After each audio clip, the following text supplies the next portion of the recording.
Chapter 313, The Ancient Deities. Audrey was about to apply for a private exchange when she suddenly discovered one thing. The world, who was seated at the other end of the long bronze table, didn't show any interest in the acting method at all. He didn't even have the urge to ask about it. Does he already know about the acting method, or did he consult Mr. Fool privately? Audrey mumbled to herself, still cautiously asking for a private meeting. Then, looking at Fours, she said in a measured voice, in both her choice of words and pronunciation, "Our attitude towards potions isn't about grasping them, but rather it's about digesting them. The key to digestion is to act, and the key to acting is the corresponding potion name." "Why?" blurted Fours. After a moment of deliberation, she added another question. Then, how should one act?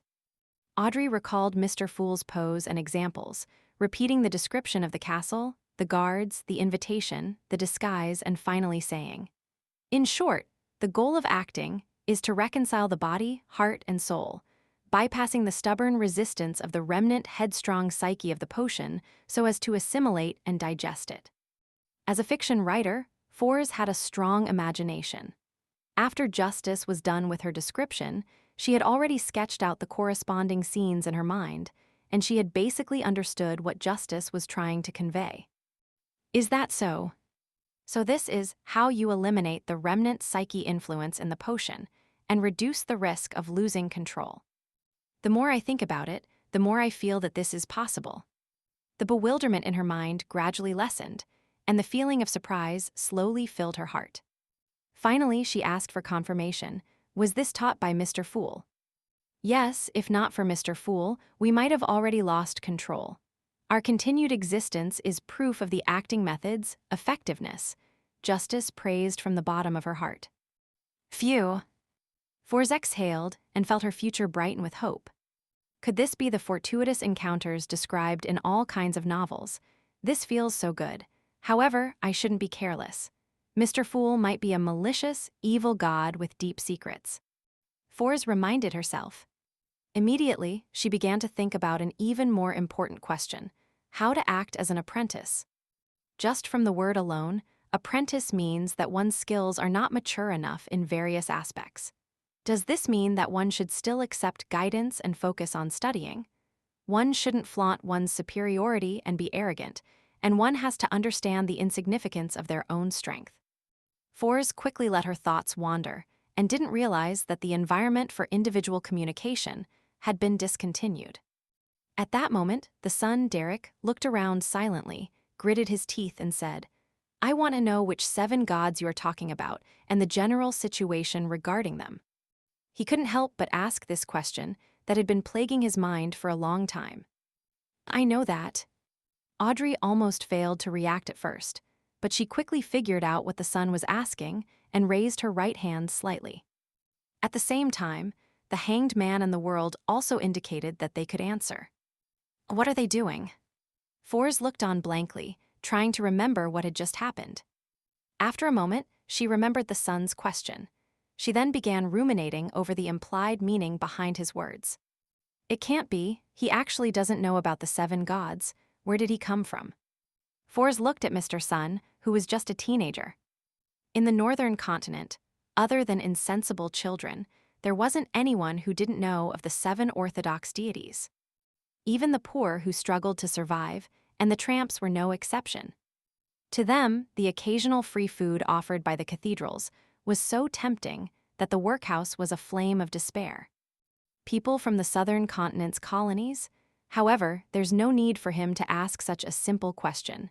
Just find a cathedral and ask a pastor or a priest to preach a sermon, and you'll be able to figure out the relevant content. Where does the son actually live? What a freak.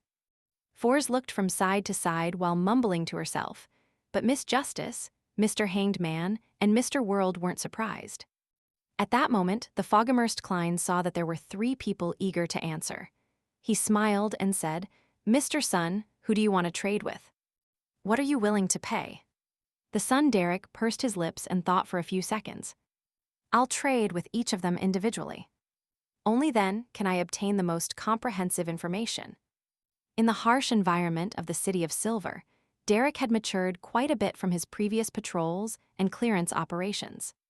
He paused for a moment before requesting, "The reward is that you can ask me a question, the kind that I can answer." "I agree. I'm very interested in the City of Silver." Audrey smiled faintly without any hesitation. "City of Silver, where is this place? Why haven't I heard of it?" Fours looked around blankly, feeling completely at a loss as to what they were talking about. Audrey glanced at her and kindly explained, "Mr. Sun is neither in the northern or southern continent, nor is he on an island in the ocean. The City of Silver is located outside of our understanding, or you can say he is beyond the limits of our exploratory efforts."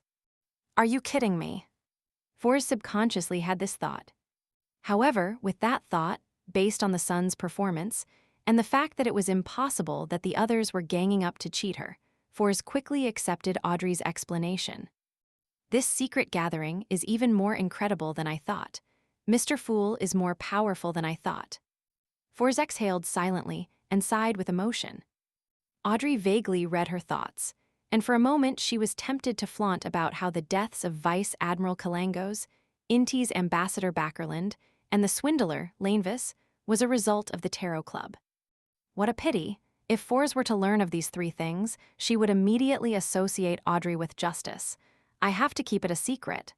"Audrey, even if it's hard on you, you have to keep this a secret." Audrey suddenly took a deep breath. Since she didn't know much about the City of Silver, she didn't know what to ask. Fours didn't participate in the following transaction and chose to spectate from the sidelines. As for the Hanged Man and the world, they successively agreed to the Sun's request. The happiest of all was Klein, for this meant that he reaped thrice the rewards. During individual communications, the Fool could hear the conversation. Klein obviously didn't have any plans of insulating himself. "Son, you sure are simple." He laughed in his heart. As there was a lot of information about the seven gods, justice, the Hanged Man, and the world could only write what they thought was important. After a while, they each passed on their descriptions to the Sun. Derek quickly scanned through the information, and his eyes stopped on a few lines.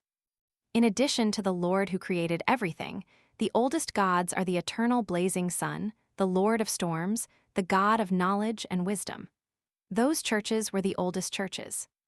Why haven't I heard of any of these? I've never heard of any of these gods.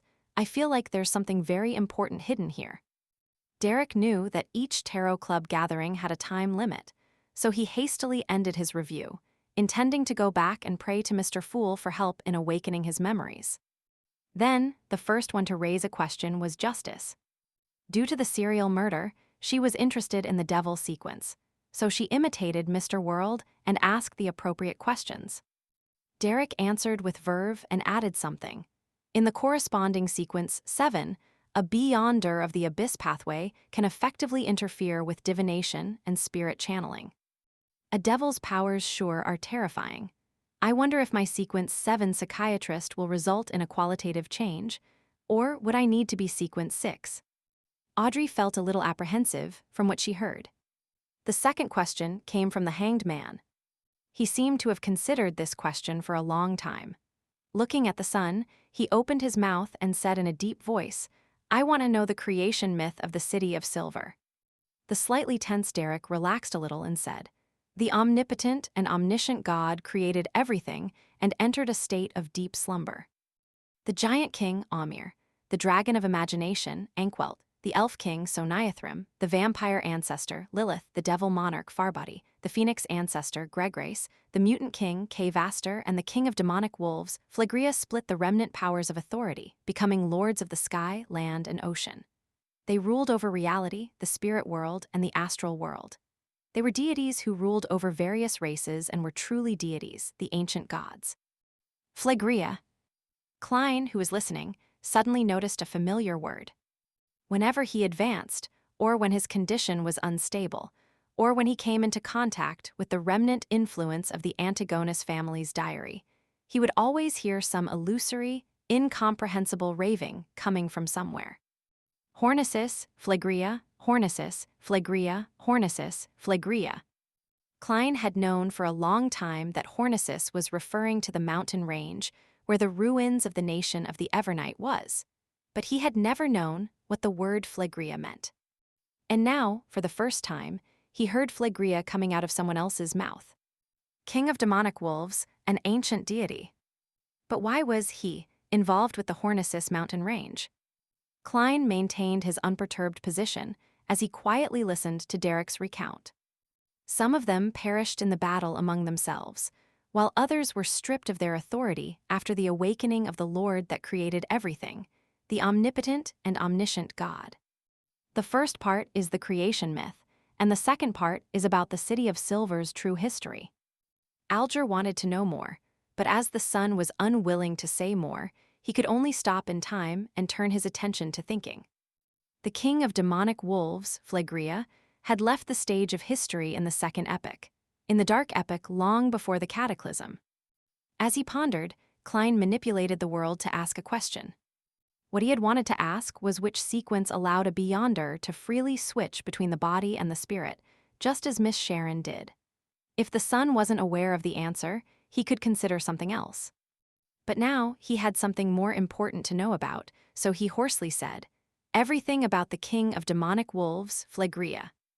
The son, Derek, looked at Mr. World in astonishment and frowned. "I don't know much about this ancient deity."